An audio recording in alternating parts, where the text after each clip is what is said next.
Group जो सोचता है वो करता है, आपके अपने सपनों का आशियाना। नमस्कार, आपका स्वागत है। आप देख रहे हैं भारत लाइव।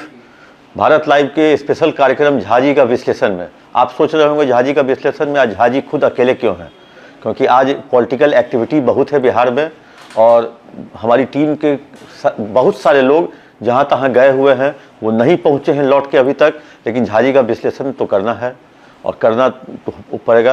आज हम करेंगे झाजी का विश्लेषण हिना साहब के भगवा अवतार के पीछे की कहानी को लेकर के।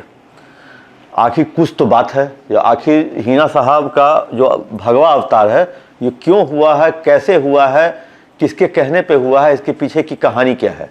आज हिना साहब ने नामांकन दाखिल किया, बहुत सादगी तरीके से, न कोई गाड़ी का काफिला न कुछ।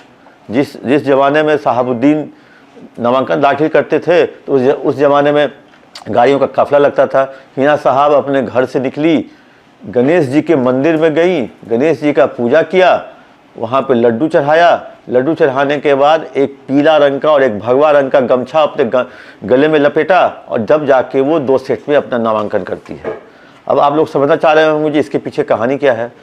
कल तक लालू प्रसाद यादव पिछले 20 वर्षों तक उस परिवार का सहयोग लेते रहे।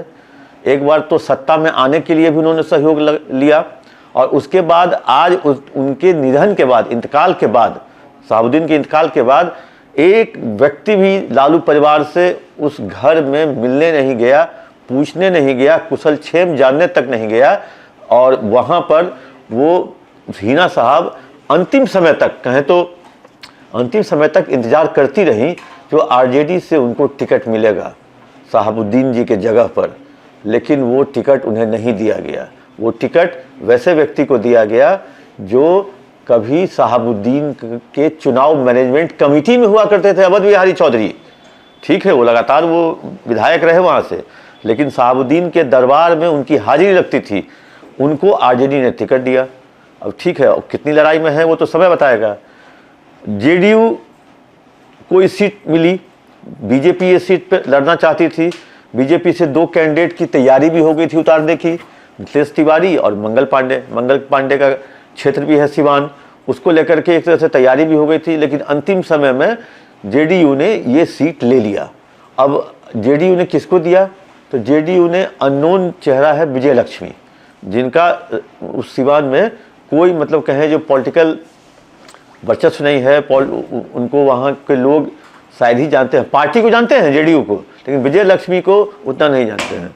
तो एक तरह से कहें जो लब्बो लबाब ये अगर हम कहना चाह रहे हो, जो सिवान में एनडीए का गुप्त रूप से समर्थन अगर कहे हिना साहब को, तो ये कहना गलत नहीं होगा, क्योंकि जेडीयू ने अननोन कैंडिडेट को दिया जो बीजेपी भी उनके साथ है।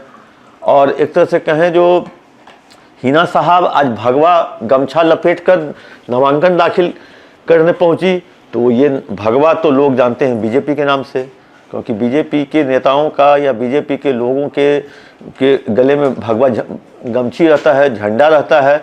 तो वैसी स्थिति में ये हिना साहब ने मैसेज एक तरह से अपने लोगों को दिया है, समर्थकों को दिया है, अपने वोटरों को दिया है, जो मुझे गुप्त रूप से मतलब मुझे कहीं कोई परेशानी नहीं है, हमारे टक्कर में कोई नहीं है, अवध बिहारी चौधरी भी नहीं है। तो एक तरह से कहें जो हिना साहब का भगवा अवतार आज सिवान के सड़कों पर देखने को मिला। और आज ये सिवान की मीडिया में या कहें जो सिवान से निकलकर पटना राजधानी, बिहार की राजधानी पटना की मीडिया तक में ये खबर आ गई है जो सिवान में हिना साहब ने एक तरह से भगवा धारण कर लिया। धारण तो नहीं किया, लेकिन वो अपने आप पे एक पट्टा गमछा बांध के नामांकन करने पहुंची थी। तो इससे साफ तौर पे लोग अंदाजा लगा रहे हैं जो कहीं गुप्त रूप से समर्थन हिना साहब को एनडीए का मिल रहा है, जो परेशानी का कारण आरजेडी के लिए हो सकता है। क्योंकि आरजेडी में अवध बिहारी चौधरी हैं, वो एक विधानसभा से लगातार जीतते आ रहे हैं, लोकसभा का जो है उनके पास कहे जो एक तरह से क्या अनुभव नहीं है लड़ने का। तो ऐसी स्थिति वैसे ठीक है, तैयारी वो कर रहे थे पहले दिन से, क्योंकि उन्हें कहा गया था जो आप तैयारी कीजिए, लेकिन बहुत लेट से उनको टिकट दिया गया। बहुत मंथन हुआ होगा लालू परिवार में जो इनको टिकट दिया जाए कि नहीं दिया जाए, कि हिना को दिया जाए कि अवध बिहारी चौधरी को दिया जाए। तो एक तरह से बहुत मंथन के बाद अंतिम समय में ये टिकट दिया गया अवध बिहारी चौधरी को। तो आज कहें तो एक कहे जो पॉलिटिकल ट्विस्ट इसको कर सकते हैं। जो हिना साहब जिस वोट बैंक पर शहाबुद्दीन पूरे बिहार में जाने जाते थे, उन्हीं की पत्नी हिना साहब आज नामांकन करती हैं, क्योंकि वो जान रही है जो वो वोट बैंक तो उनका है ही।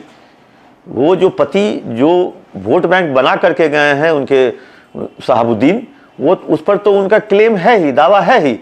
इस नए वोट बैंक की जुगाड़ में उन्होंने आज ये भगवा का अवतरण किया और आज वो नामांकन करने गई। आप देख रहे थे झाजी का विश्लेषण। कैसा लगा विश्लेषण? आप अपना कमेंट अपने कमेंट बॉक्स में जरूर डालें। आप देखते रहिए भारत लाइव। पनोरमा ग्रुप, जो सोचता है वो करता है। अगर ये वीडियो पसंद आई और वह बिहार के राजनीति और बिहारियत से सरोकार रखेनी तो सब्सक्राइब बटन दबा के चैनल के सब्सक्राइब कर ली। ओजे एगो घंटी बा, ओकरा बटन दबा देला से कुल सटीक और मारक खबर रुआ मुफ्त में मिल जाई। अगर रुआ पत्रकारिता के हमनी के नया प्रयोग में सहयोग कर चाहतानी तो ज्वाइन बटन दबा दी। पेटीएम नंबर नोट कर ली 9386816700।